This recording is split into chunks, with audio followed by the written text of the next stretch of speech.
Georges Marie nació en París el 7 de enero de 1908. Sus padres fueron Alexandre Jean Baptiste, Philippa Marie Travers, dos jóvenes que nunca convivieron ni se casaron. Georges no llegó a conocer a su padre, quien se alistó en el ejército francés en 1906. Por ese motivo, adoptó el apellido Travers de su abuelo materno, en vista de que su madre era aún menor de edad. En 1914, una tuberculosis le ataca los nódulos de sus extremidades inferiores. Ese mismo año estalla la Primera Guerra Mundial y su padre muere tras recibir una grave herida en la batalla del Marne. A través de su carta testamentaria, oficializa en 1917. Alexandre reconoce que Georges como su hija, quien adopta su apellido Philippard. De Georges Philippard. Georges Philippard nació en París el 7 de enero de 1908. Sus abuelos maternos fueron Gustave Travers y Jeanne Bagot, y por parte paterna Alexander Philippard y Elise Bouret. Sus padres, Alexander y Marie, eran dos jóvenes que en ninguna ocasión habían vivido juntos, y mucho menos casados. Georges jamás conoció a su progenitor, debido a que estalló un conflicto mundial en 1914 y fallece tras un combate de la ofensiva de Marne. En una audiencia, ella relata que su niñez era demasiado triste, puesto que era considerablemente muy ingenua como todo niño, y no hablaba constantemente con su madre. Mediante un comunicado testamentario, su progenitor reconoce a Georges como su primogénita y adopta su apellido Philippard. A partir de los 16 años empezó a coayudar a su madre como costurera hasta su muerte. Cabe recalcar que durante la guerra, Georges tuvo que pasar por muchas dificultades, teniendo solamente 6 años de edad, como por ejemplo que contrajo tuberculosis en una pierna. No pudo terminar por completo sus estudios secundarios. Para ponerle en buen recaudo, la pequeña Georgette es enviada a Bretaña. Allí realiza sus estudios primarios y secundarios en el colegio Sévigné de Beauté, de la Inspección Académica de Rennes, que culmina en 1922. Luego viaja a París a trabajar en el oficio de costurera con su madre, quien junto a Madame Birot y Madame Levin constituían el llamado Grupo Real, pues diseñaban exclusivamente los vestidos para la reina de Europa. Viaja a Londres para proseguir su formación educativa. Allí vive los días más felices de su vida. Realiza estudios de violonchelo que junto con la guitarra eran sus instrumentos más preciados. De vuelta en París en 1924, continúa con sus estudios por la noche, recibiendo cursos de música y español, y en el día trabaja como costurera en el pequeño taller de su madre. En una entrevista, Georgette afirmó que creía en el destino. Ella se refería a cuando tenía 11 años y aún se encontraba en el colegio. Ella soñaba con encontrar a su príncipe azul. Incluso en muchas ocasiones llegó a dibujar el perfil de este. Este príncipe azul se trataba de nada más y nada menos que de César Abraham Vallejo Mendoza. El lírico de 31 años llegó el 13 de julio de 1923 a París y conoció a Georgette en el Hotel Rue Mollet. La vio por primera vez por la ventana del frente del edificio. Georgette se encontraba en el otro edificio viéndolo todos los días. La historia de amor entre el poeta peruano y la joven parisina surgió cuando ambos vivían frente a frente. Ella, una joven costurera de 18 años con estudios en Londres, y él, un poeta peruano que vivía en la Ciudad Luz desde 1923. Vallejo había llegado a París un 13 de julio de 1923.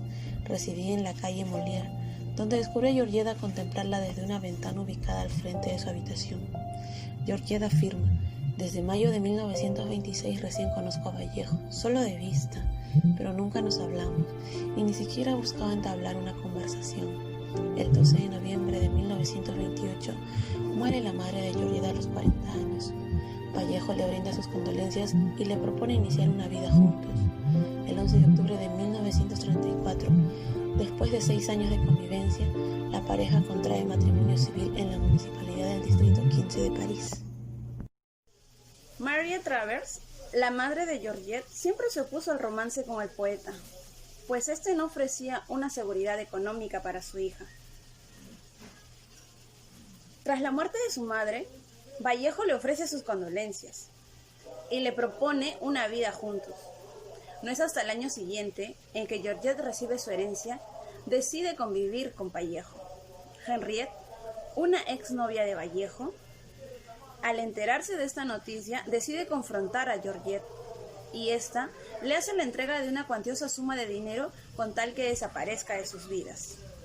6 años después de convivencia, la pareja decide contraer nupcias un 11 de octubre de 1934 en la municipalidad del distrito 15 de París. La poesía y el marxismo fueron dos cosas que unieron a la pareja. Al estallar la Guerra Civil Española, Vallejo, fiel a sus principios, se entrega totalmente a colaborar con el bando republicano. Viaja 2 veces a España, escribe artículos y apoya la creación de los comités de defensa de la República Española. Amenazada por el fascismo, Georgette asume también la lucha antifascista. Después de una febril etapa que transcurrió entre los últimos meses de 1937, en la que se puso a escribir muchos poemas u obras literarias, Vallejo cae enfermo un 13 de marzo y muere un Viernes Santo en París el 15 de abril de 1938 a los 46 años de edad.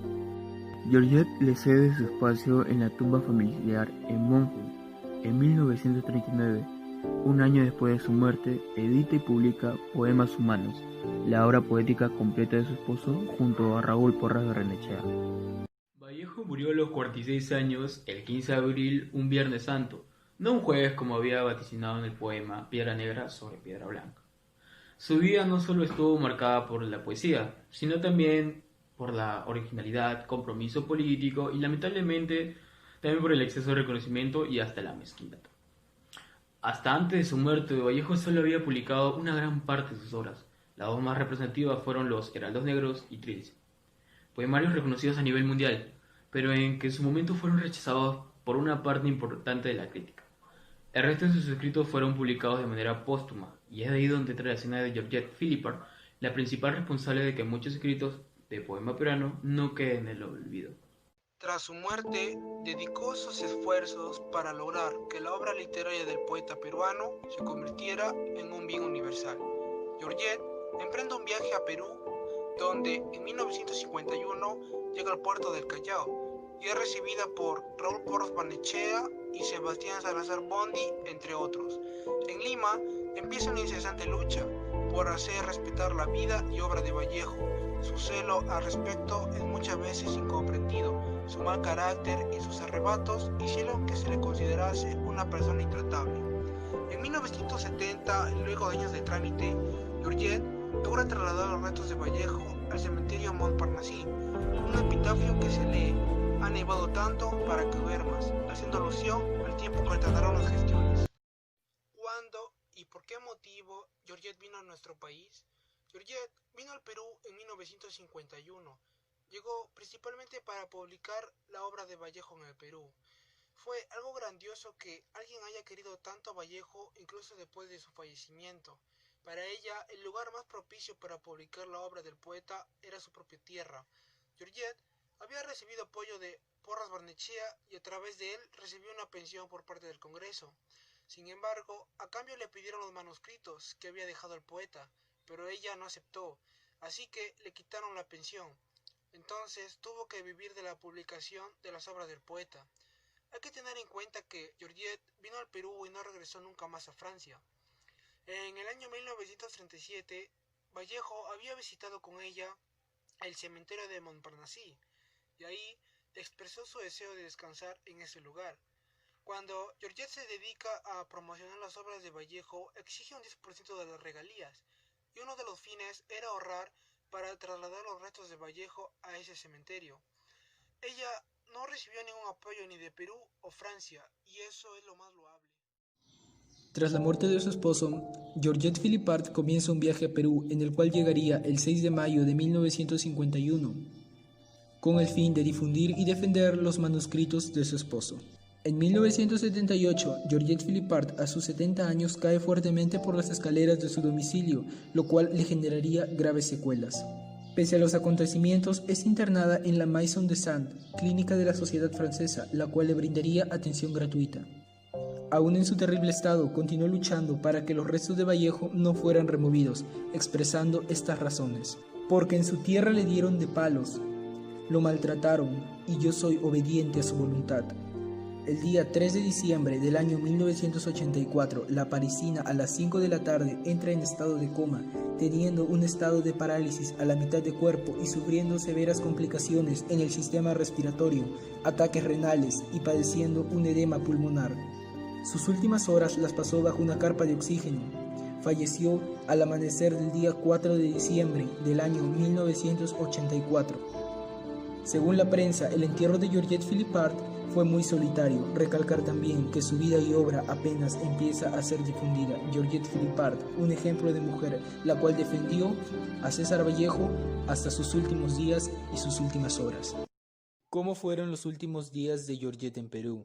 Georgette nunca regresó a Francia. Cuando enfermó, fue hospitalizada en la Maison des Sants en el centro de Lima, la cual le brindaría atención totalmente gratuita. Antes de morir, entregó parte de los manuscritos de Vallejo a la clínica San Juan de Dios, y cuando murió fueron los de la clínica quienes le brindaron una tumba en el cementerio en La Molina.